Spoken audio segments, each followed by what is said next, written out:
What's up? In this video, I'm going to show you how you can start surfing better swells, catching better waves by controlling your emotions, fear and anxiety by something that I call emotional weightlifting.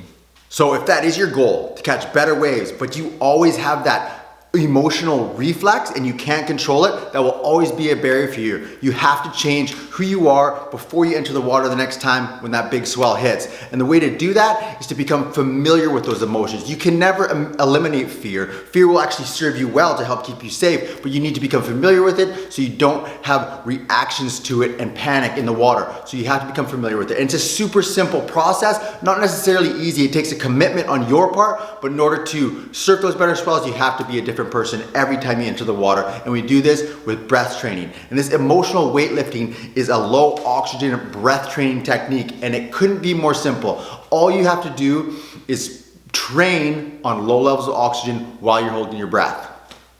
Now I'm going to show you a super simple exercise, and it can be done in multiple different ways. But for this example, you can either do skipping rope or jumping jacks, and you do it while you hold your breath. So first thing you're going to do is you're going to completely exhale. At the bottom of your exhale, hold your breath.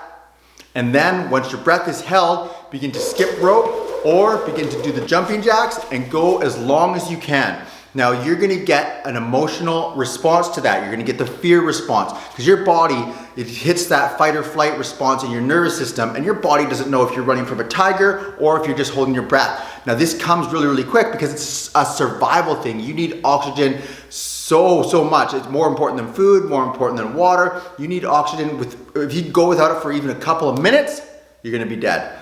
So because of that, your body gives you these emotional reactions to tell you to get that oxygen right away. So you're not gonna eliminate the fear, but we're just gonna become familiar with it. And when this happens, you're gonna get to different levels of response. First one is I call tier 1. And tier 1 is just gonna be that initial emotional response. You will feel it deep inside of you. It will be triggered right away, and it will be fear. Now you need to be able to sit with that for a while. So when you first start doing this, only go to tier 1. If you only ever go to tier 1 in your training, you will have massive benefits because you become familiar with that, and you won't have a panic response when you're holding your breath for long periods of time, or even when you see a wave coming, because you know what it's like to be in those positions. Now next, you want to get to tier 2. Now tier 2 is a lot different. So you'll go through this panic response, you'll feel tightness in your chest, you'll feel that fear response, but if you don't react to it, eventually your body in its infinite wisdom, your spleen will actually has a reserve of red blood cells, and it will release that, and you will feel a little bit of relief through your body.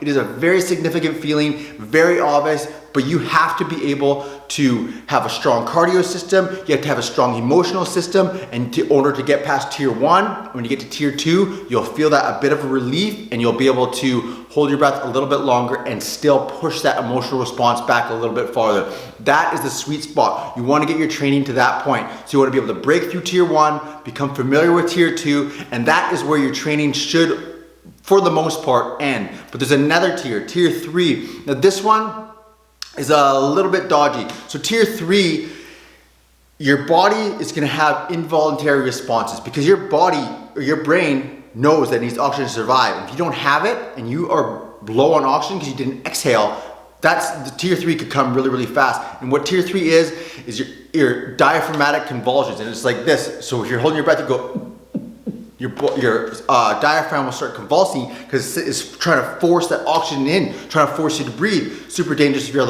underwater. Also can be dangerous on land though too. So my recommendations is never to put yourself to tier 3 in your own training, especially doing an exercise where you're standing. But I will make a side note. There is some amount of value in understanding what it's like to have those diaphragmatic convulsions. Here's why.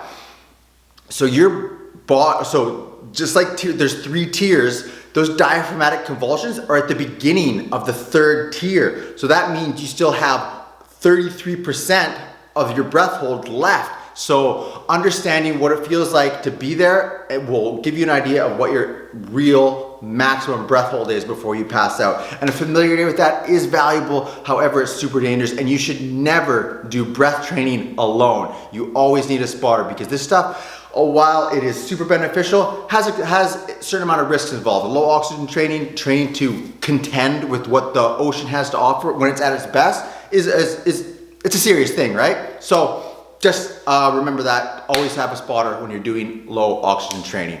So what's gonna happen after you do this multiple amounts of times, you become familiar with those first 2 tiers. When those happen in the ocean, you're not gonna have that response because you're familiar with it, you know what your body is capable of. So you're gonna be a different person because you're changing who you are emotionally and physically on land before those swells come. So when they come, when you're on the beach, you know that you're better, you know that you can push yourself farther. And then even if you're caught inside and you see that wave coming, you can know that you have what it takes to put yourself through those situations and come out of the other side safely and calmly. And that is the name of the game, staying calm, not having emotional reactions to situations that you have no control over. So if you do this consistently, the next time that swell rolls in, you can go out there confidently, and when eventually, sometime in your life, when the best wave you ever see rolls your way, you can make sure that you're on it instead of under it. All right, my name is Kyle Russ with HydroMind. Thanks a lot for watching. If you find benefit from this video, please hit like, please hit subscribe so I can help more surfers just like you catch better waves.